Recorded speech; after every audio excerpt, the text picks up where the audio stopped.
Өткен аптада Шәкәрім Құдайбердіұлы туған 11 шілде күні Семей қаласындағы ақын ескерткішіне гүл қойып тағзым еттік.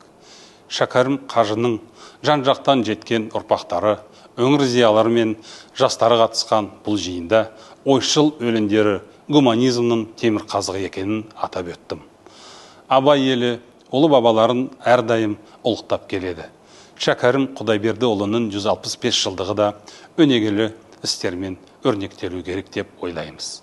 Осындай игі іс-шаралардың бірі ретінде ақын өлеңдерін оқудан еліміз бойынша челлендж басталған екен. Эстафетаны маған Хабар агенттігінің басқарма төрағасы Берік Уали жолдады.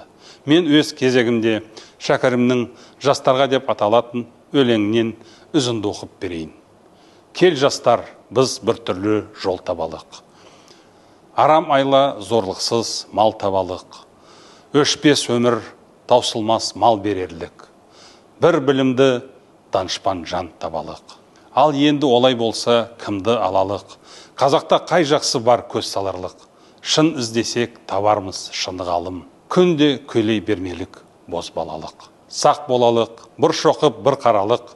Қарауылдар мезгіл ғой, тұр қаралық. Жүз айтқанмен өзгенің бәрі надан. Жалыналық абайға жүр баралық. Бұл челленджді одан әрі жалғастыру үшін Қазақстанның халық артисі Роза Қуанышқызы Рымбаеваға, Шығыс Қазақстан облысының әкімі Ермек Беделбайұлы Көшербаевқа, Жетісу облысының әкімі Бейбіт Өксікбайұлы Исабаевқа және мәжіліс депутаты Ринат Рифқатұлы Зайтовқа жолдаймын.